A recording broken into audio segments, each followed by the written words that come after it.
Welcome to another Crossbody of Work Minisode. My name is Evan. I am Javier. It is November, and so that means we have a couple of options of things we can cover. War games is the thing that happens in November. That's cool. ECW used to do November to Remember, which is a great pay-per-view name. But It's true. the classic, the Thanksgiving tradition, Survivor Series. Yes, sir. We have picked a match from Survivor Series history for us to watch. You see it in the YouTube title. You see it below us right now on the screen. We are looking at Team Cena versus Team Authority from Survivor Series 2014. A match with a very, very, very big significance. Like, this podcast does not exist without this match. Explain. I was out. This was like right in my lapse phase. I was done with wrestling from like somewhere around 2012 to this match, pretty much.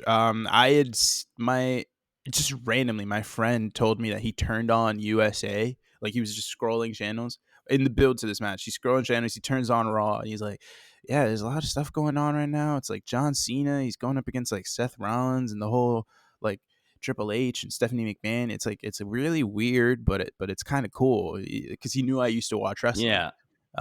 He's not a wrestling fan. He just literally was scrolling and saw it.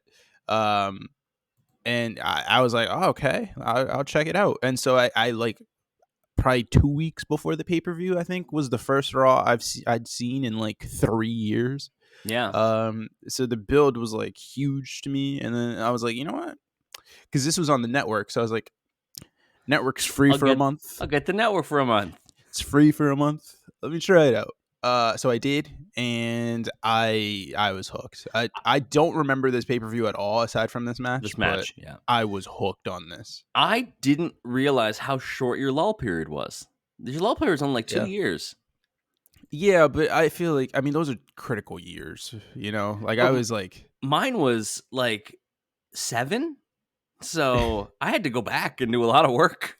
I had to catch up. I did too. Don't get me, because I hadn't been watching like the indies pretty much like at all. Leading up to my lull period, I did not care about wrestling. Like it was like I stopped officially in 2012, but I really like full time. I wasn't full time beyond like the Miz Cena feud.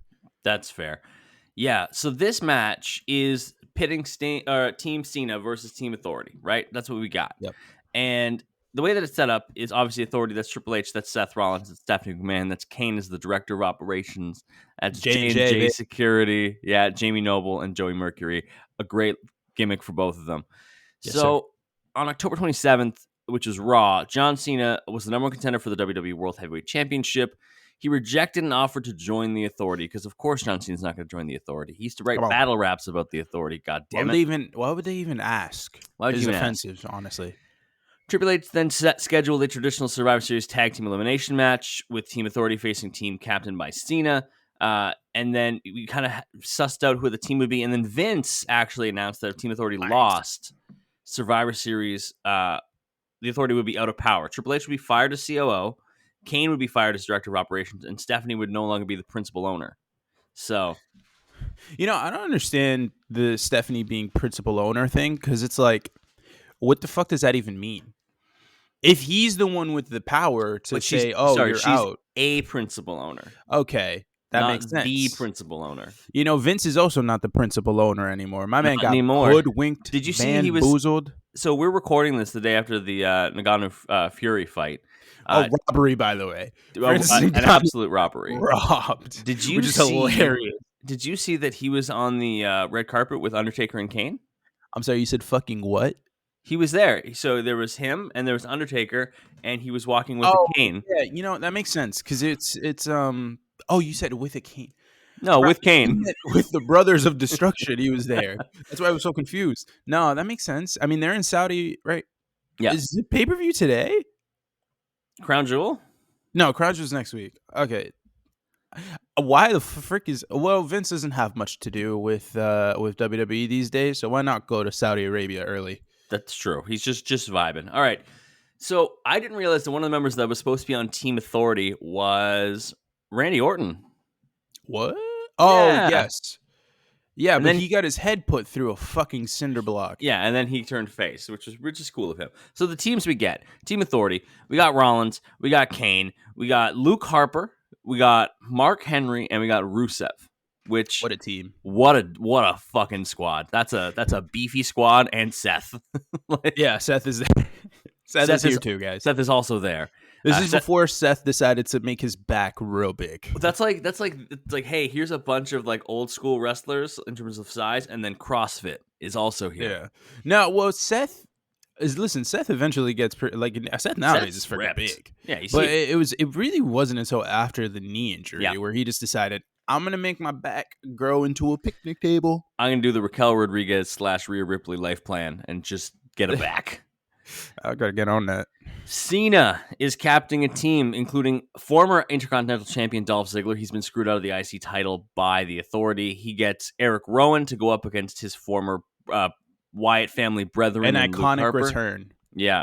Big Show and Ryback. And I would like to remind people, Ryback is over as fuck. Yeah. Because for some reason, it didn't stop. We like to revisionist history that Ryback wasn't super over. He was so popular. Yeah, I mean, and mind you, this is, I think it's exactly 2 years removed from his feud with CM Punk. I believe so. Because I think that was around Survivor Series time when they had like that Hell in a Cell match and everything. I will say he was the most confusing person when I got back into wrestling, because I saw him and he was getting these pops and I was like, that's Goldberg. That's Goldberg. that's just slightly shorter Goldberg.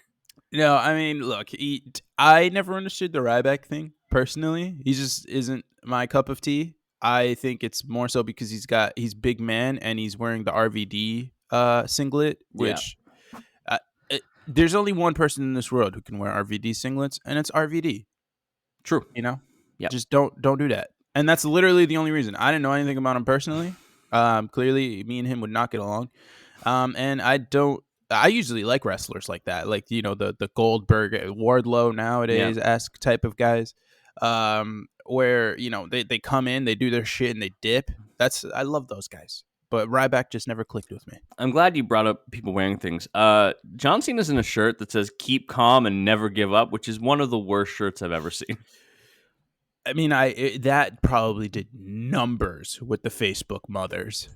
Those "Keep calm and blank" shirts were everywhere around 2014.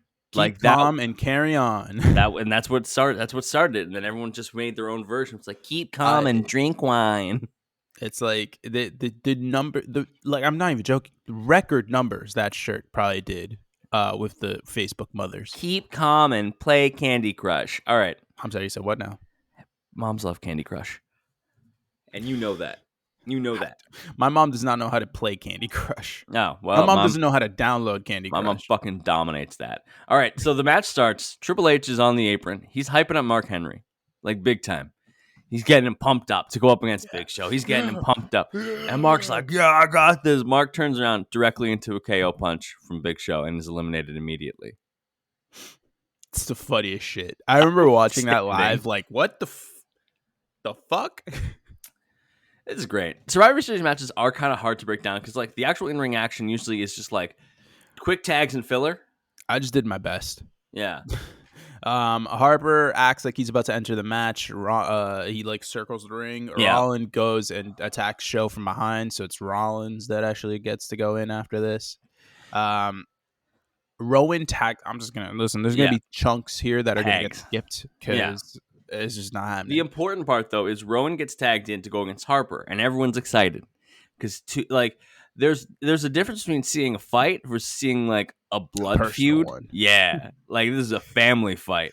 Well, admittedly, they've never touched. Yeah, it's why we're all invested in seeing Jay and Jimmy beat the shit out of each other. Well, I just want to see Jimmy get his shit beat because I don't know. Did you see the thing that happened on SmackDown, this past SmackDown, where he was like, "I'm on the injured list. I can't go out there." And Roman goes, "What?" And he goes, "I'm off the injured list. I could do whatever." No, but I do love that dynamic. Rollins gets tagged in instead of Harper and Rowan actually touching, which is the tension. The tension is building. I mean, listen, I I just have to say, Rowan, Eric Redbeard, it was never my cup of tea. So like, I don't really care about that, but give me as much Luke Harper as you possibly can. I think Rowan does his job well. There's a lot of exchanges they go through. Ryback tags in. He goes up against Rusev, which I know was a feud for the U.S. Or was a match at least for the U.S. title that Rusev thankfully freaking won. Yes. And Rusev he gets him up. He hits a meat hook lariat, which I hated that he called it a fucking meat hook. Meat hook. I hated it. He gets him up for a shell shocked. Rusev slips out. Then a brawl breaks out. All hell breaks loose in the chaos. Ryback gets curb stomped by Rollins, and then we get a giant leaping machka kick by Rusev, and he gets the pin. Ryback is eliminated. We're back to 4-4. At one point, Harper's in the ring with Big Show, and he ends up doing a gator roll on the Big Show, which was so the best. It's the best thing I've ever seen in my life. The Authority are isolating Big Show for a while. And then he isolate Dolph. Then he tags in Dolph. And Dolph, this is peak Dolph Ziggler getting his ass kicked era. There was no one better. Minutes. There was no one better in the world at getting their ass kicked than Dolph Ziggler. He was unbelievable. Who took the crown from him? That's a great question. I don't know who did take the crown from him. I don't think anyone has. I don't know if anyone's like there's been rotations. Is it Seth Rollins? Rollins is really good at it now too. But no, Ziggler was in his era right here. It's probably Darby Allin. Who are we kidding? Oh fuck yeah, we got to go to the other promotion. So Ziggler is getting his ass kicked. That's the general consensus for a while. He gets a black hole bomb that looked from Luke Harper that looks so freaking clean. It might be the nicest non-abyss black hole bomb I've ever seen. Ziggler does manage to hit a huge DDT to Rusev, and Harper breaks up the pin. Cena with an FU. Kane gets a choke slam to Cena. Big Show choke slams Kane. Rollins hits his big diving knee that broke John Cena's face once. Rollins gets tossed over the top rope onto the heels. And then Rusev in the ring catches Ziggler and powerbombs him onto a bunch of people on the outside. That's a nice spot. It's true. I do like that a lot. Rusev then decides to redecorate. He starts tearing apart announce tables, and this is when I noticed the Frank the Clown is here. I'm sorry? You know Frank the Clown? Yeah. Noah Foley's fiance or husband boyfriend or whatever. Long-term partner. There's a quick shot of the crowd, and I swear to God, he is 3/4 of the frame. He was, admittedly, he was in a lot of shows. He was in around this time period. Rusev, like I said, tears apart the announce table. Ziggler's on the one table. Rusev climbs onto the English announce table. Tries to do a diving splash onto it. Ziggler dodges, and Rusev just is flat. I think it's the quickest anyone has ever, the most distance anyone's ever had to cover to get off of an announce table was Dolph in this one. Yes, he had to be quick with it. And he had to cover a lot of ground. Rusev does not make it into the 10 count, but Ziggler makes it on the count of 9, meaning Rusev has been counted out. It is 4-3 for the babyfaces. Yes. Cena's in there with Kane, which, good Lord, thank God they never had an extended program with each other. They did not. It was not good. He hits a 5-knuckle shuffle, turns out it hits an FU. And then before he can go for the pin, Rollins comes in and stomps him because Seth Rollins just loves a drive-by stomp. He does. Just a big thing for him. Seth Rollins is like picking his shots from the outside. He's calm and drive-by stomps. I mean, whatever works, right? We then get the tag in, and we get Rowan and Harper going head-to-head. And Rowan has the upper hand for a while. Yeah, and then he gets jumped by Seth Rollins and Kane. Absolutely gets jumped with a drive-by knee. We get a huge discus lariat by Harper, and that eliminates Rowan. Which... It looks fantastic every time. Whether it was Luke Harper, Brody Lee, the guy, John, why am I blanking? John Huber. John Huber just absolutely, he might have been one of the best discus lariats I've ever seen. I think connection-wise, not even more so force, just the way he's able to hit it so clean every time, I think he might be the best. The connection rate is nice. He's batting 1,000. So we get the 3v3. So it's Cena, Big Show, and Ziggler versus Rollins, Kane, and Harper. Big Show's the only one on his feet for his team. Ziggler is out fucking cold on the outside. He's dead. Cena's slowly getting to his feet. He gets to his feet, and what happens? Big Show's just bring him up. Come on, John.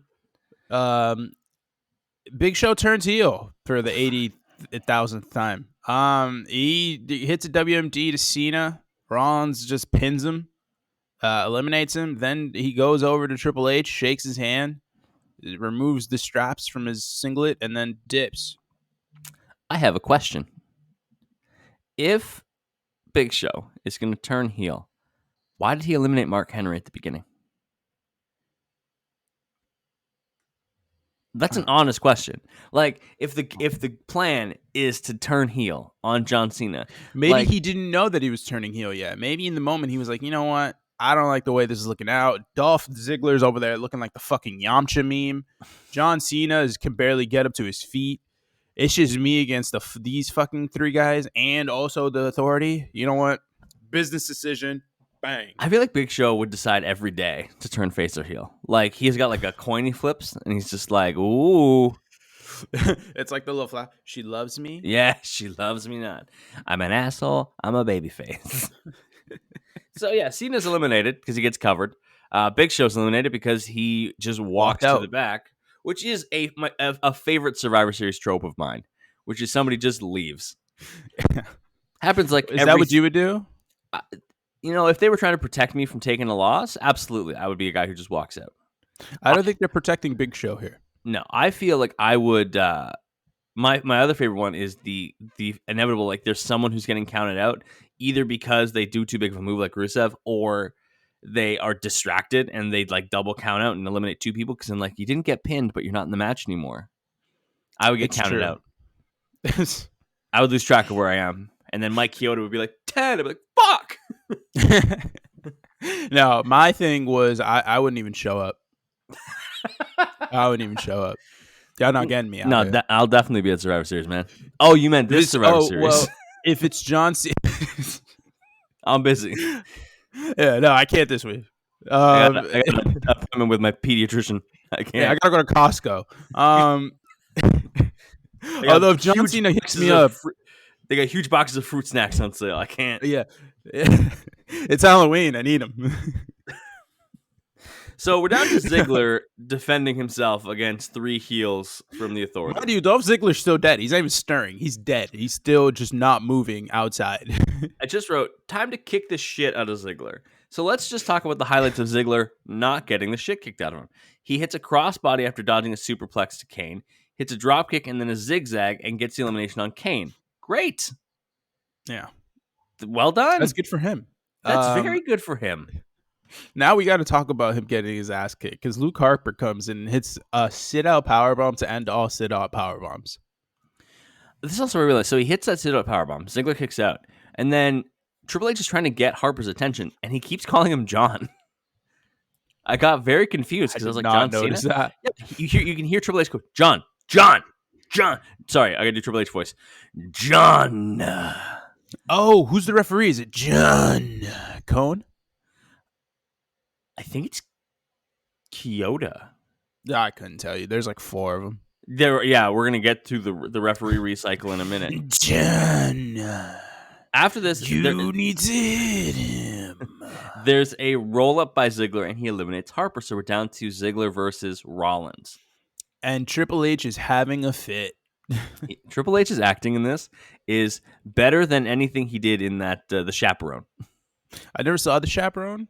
But I did enjoy his work in Blade 3. I like unwittingly saw the Chaperone. Like I'm sorry, unwittingly. What? I'm saying, like you weren't. It just wasn't there in your mind, and then you just had it on. No, so when you're like you're the younger sibling, right? Yeah. Yes. Yeah. You know when you want to hang out with your older brother, but you don't really get to choose what you want to do. Like I'm choose. Sorry. Do you mean to tell me that your fucking brother decided to watch The Chaperone? My brother was like a huge WWE guy across the board, and he was like, you know what? Like, I got nothing on. Like, it's like 2 o'clock on a Saturday. It's like, fuck. That movie came out what, 2011? Yeah, or earlier than that, I think. But anyway, no, I think it was 2011.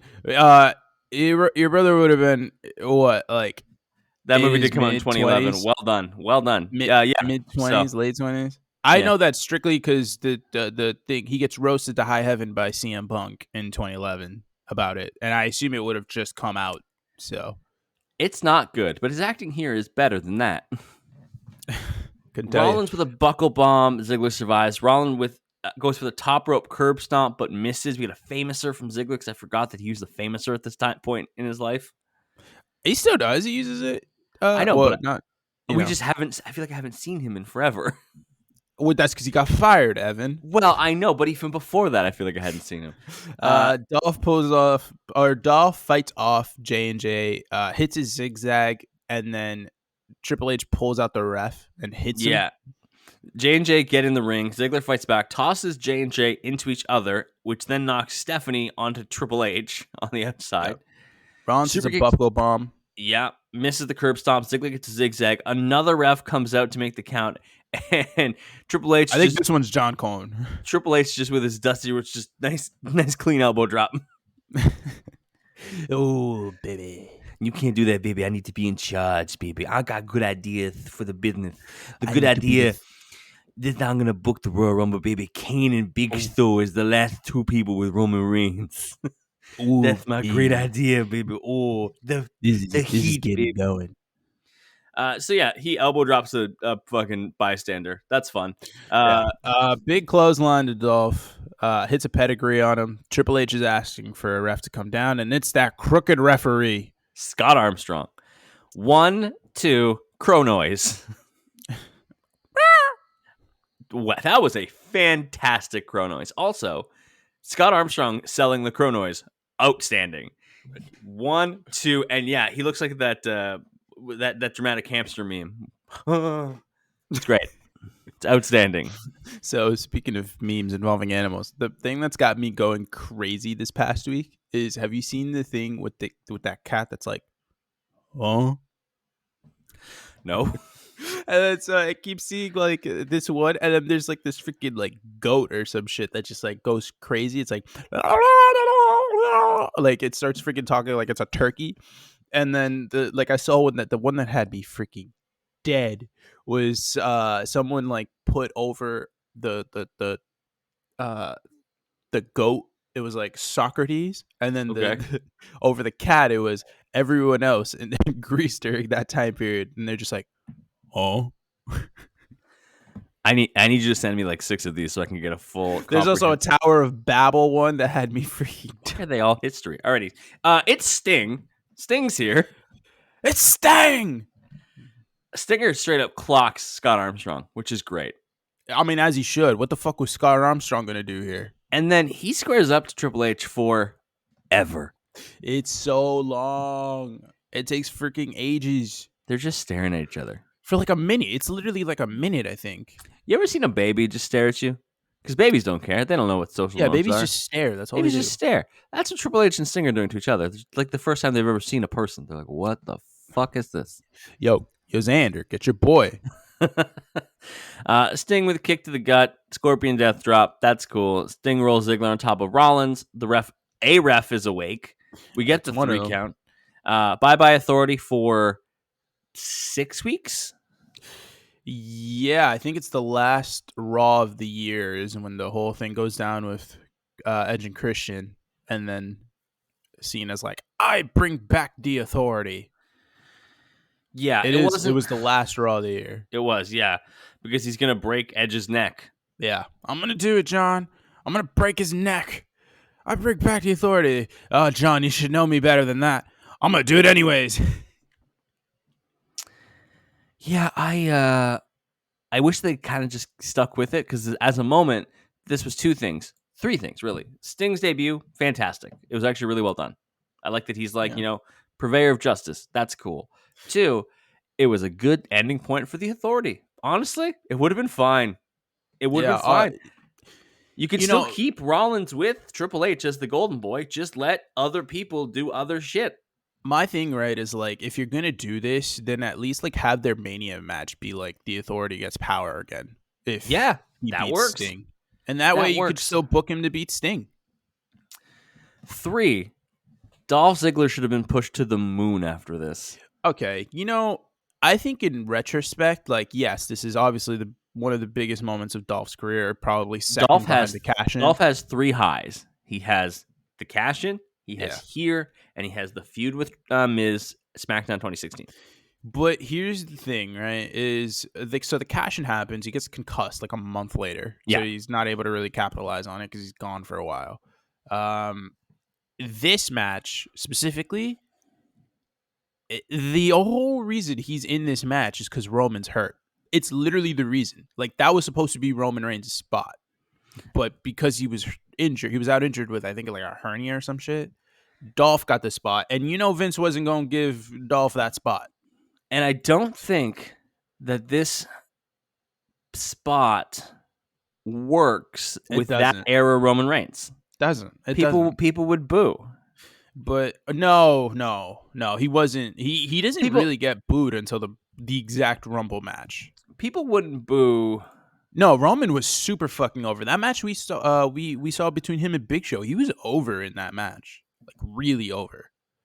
I think the turn with Roman really happens when he wins the Rumble match.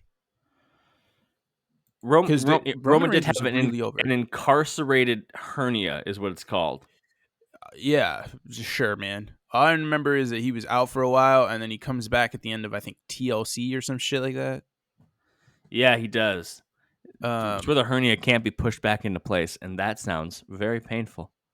I think that people should just not get hernias. Just be different. Just don't get one.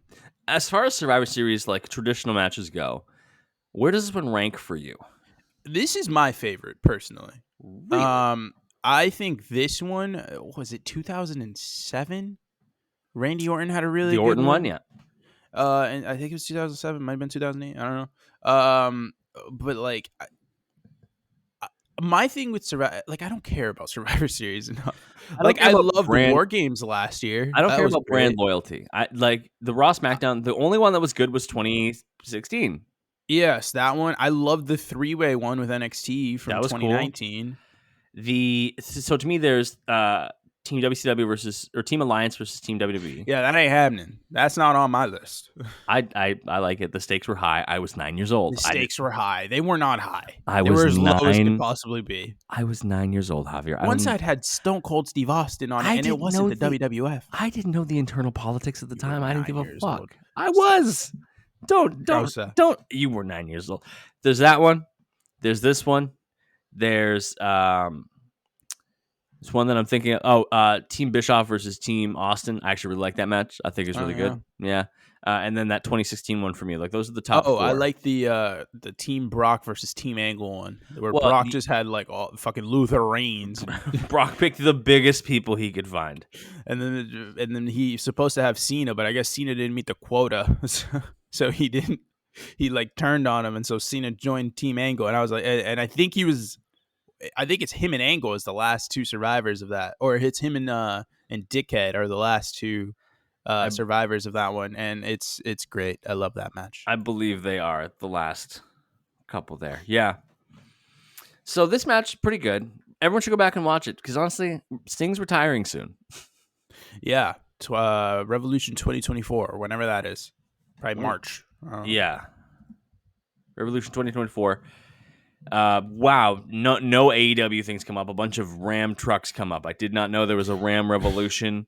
March 5th, 2020. Or no, that was 2023. So, yeah, March 2024. Yeah, it's usually around. I don't know why. It's just kind of later and later in the year progressively. Yeah. Like, I think the first one they ever had, or it might have been back in 2020. That one was like the end of January. I know, because it was like my first weekend back in school. And now it's in March, and that's when Sting's going to retire. But we'll talk about Sting in another episode of some of our YouTube exclusive content that we're doing next week. That's called a teaser. That's a greeny tease right there. It's a greeny tease. You should follow Javier on social media wherever he tells you. I'm on the Twitter machine at JMelloSports. Slob the boy, follow. You follow me on Twitter at It's7Gomes, ITSEVANGOMES. Most importantly, follow the podcast here on YouTube. Hit subscribe. We're on the road to 100. You see whatever the number is down there. That's cool. You should also like the video. Share it with anybody you know who hates Team Authority and loves Sting. Anybody who share with somebody who loves Ryback. Why the fuck not? There's some Ryback content in here. It's Ryback, maybe his mom. Yeah. Curtis Axel, they were in Rybaxel. That was a cool time. Yeah, that's fair.